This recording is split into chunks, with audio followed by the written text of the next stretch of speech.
You see, all these people bitching about food stamps that are running out on the 1st.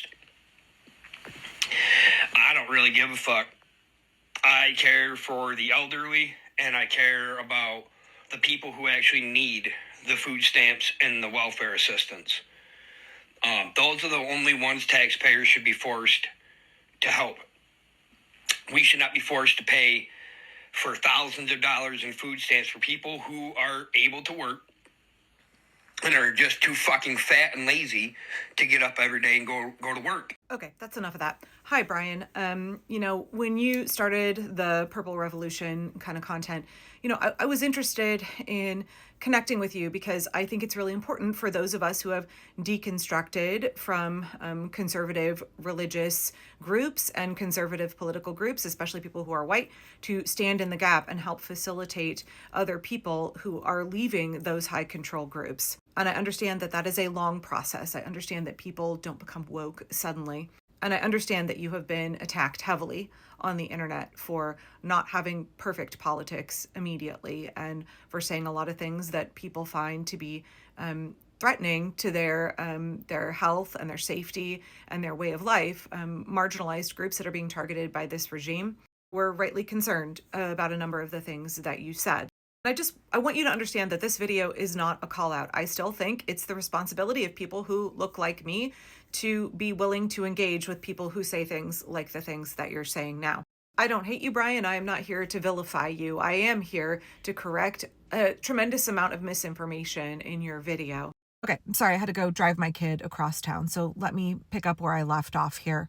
I understand that you believe the things that you were saying in your video. You have been indoctrinated to believe all kinds of untruths about people who need government assistance and why they are poor, why they are struggling, why they are food insecure. I know this because I was somebody who was food insecure for many, many years, and also because I grew up in a Republican household, and also because I was part of a conservative homeschool group where lots of people in that group took food stamps, or they were part of other organizations like the Gleaners organization that our family utilized.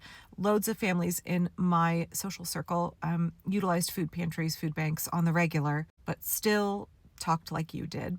They felt that they were the worthy poor, the working poor, the folks who are accessing food the right way. Unlike how we hear Republicans say, oh, you can come to this country, but do it the right way. And there was just so much judgment against people who took food stamps, people who accessed food banks, even from people who were doing the same themselves. So much, I'm tempted to call it self-hatred. You said that you started the Purple Revolution because you realized that it was the rich against the rest of us. You realized that it wasn't about red versus blue, it was up versus down. And I think that you're right there. So many conservatives have been indoctrinated to believe that other working class people, other struggling people, people trapped in systemic poverty, that those folks are their enemies, that they should be judging and deriding and looking down upon those folks, and that people who are in worse conditions than you are, people who are struggling harder than you are, those are actually the folks who are the source of your oppression. That is what Republicans have preached in conservative circles for decades. This is fucking Reaganomics, right? That has been pumped into our culture for a long time, and it benefits the oligarchy. It benefits the super rich to have us fighting amongst ourselves for the scraps, judging and blaming each other, hating each other, instead of looking at who is actually oppressing us. We have a shared oppressor. There aren't people who are fat and lazy on food stamps. That is a lie that you have been fed by the super rich, by the elites, by Republicans in Congress. You said that you want to help people. You think your taxes should go to help people who are actually poor and struggling. You mentioned the elderly specifically. Did you know that more than 20% of food stamp recipients are over the age of 65, are elders living in poverty? You said that you want food stamps to actually help people who deserve to have food. Everybody deserves to have food. Nobody deserves to be going hungry. I promise you, I know there is this false belief, this propaganda that has been put forward from the right, that there are all of these people that are scamming on food stamps and that they're secretly just like lazy and they're mooching off the government. They're mooching off of other working class people. The majority of people on food stamps are working.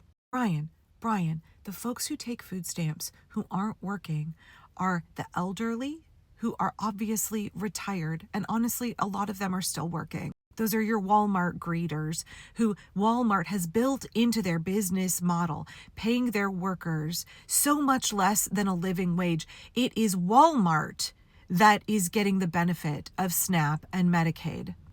SNAP benefits are essentially a subsidy for Walmart executives. All of the employees who have to take SNAP, that's benefiting the corporate structure of Walmart. But you're focusing your criticism at the wrong people. You're focusing your criticism at the working poor who are being exploited by corporations that refuse to pay them a living wage so that they don't have to rely on food stamps. See, you've been propagandized to think that poor people are the problem and not the businesses, the billionaires that exploit them. Besides the elderly on food stamps, those that are not working are disabled Americans, a large portion of whom are veterans. I know that you yourself are a veteran, and I know that you wouldn't want to sit there in judgment against disabled veterans living in poverty. The third group, and this is the largest group of folks who take food stamps, are children. Children who overwhelmingly have parents who are working. Even if their parents aren't working, and again, there are many legitimate reasons why children have parents who are not fully employed. They may be going back to school, trying to better their circumstances. In fact, we know that a significant portion of people who take government assistance are doing it while they are trying to earnestly better their situation. That is what safety net programs are about. They are a cushion so that people can rise up out of poverty. But children do not deserve to go hungry, Brian. This notion of the deserving poor rather than everybody should be fed. Nobody in the wealthiest nation on earth should have an empty belly. That's something that I really want you to re-examine. That brings me to my next point, which is that the average SNAP recipient is on the program for 12 months. It is a program that people utilize when they are in crisis.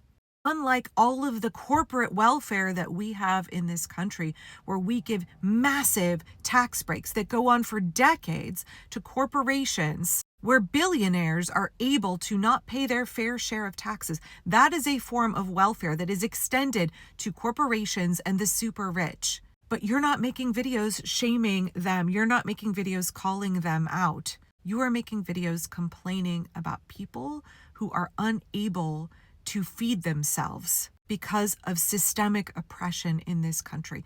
Poverty is a construct. It is not a personal failing. I know you've been taught to believe that poor people are lazy. I know you've been taught to believe that if somebody is struggling, it is their own fault. They must be doing something wrong. It is a personal failure. It is a moral failure. That is not true. It is a moral failure. It is a moral failure of all of us in this country to allow corporations and the super rich to exploit people, to pay them exploitive wages, to trap people in generational poverty. And that is what the Trump regime is doing. It is trapping more and more people in generational poverty. I am more than happy to have a conversation with you if you are open to hearing about the ways that you are believing misinformation that is causing you to hate people that are far more like you than your actual shared oppressor. You are believing and repeating harmful propaganda that is meant to control the working class in this country, to make us hate each other and fight amongst ourselves. I'm happy to sit down and go through the data with you if you think that that would be persuasive and helpful. I'm also happy to talk more about my experience being food insecure for many years, almost entirely because of medical and dental debt for my children. But let me just reiterate, most people taking food stamps are working. Those that are not working are the elderly, disabled folks, and little children. People who access WIC and SNAP and TANF, they need those programs. There is not some kind of wide-scale fraud and scamming where people are just living lazily, laying around, like playing video games and buying chips and soda off of your taxpayer dollars. That is a myth. That is a lie that has been told to you by the Republicans, and they are still spouting it. Tommy Tuberville was spouting it just yesterday. That's not true, Brian. That's not true. It's not red versus blue. It's only up versus down. Please understand how you're being manipulated right now, and that you are repeating propaganda that is meant to keep the working class from coming together and organizing. Again, I'm happy to have a conversation with you anytime.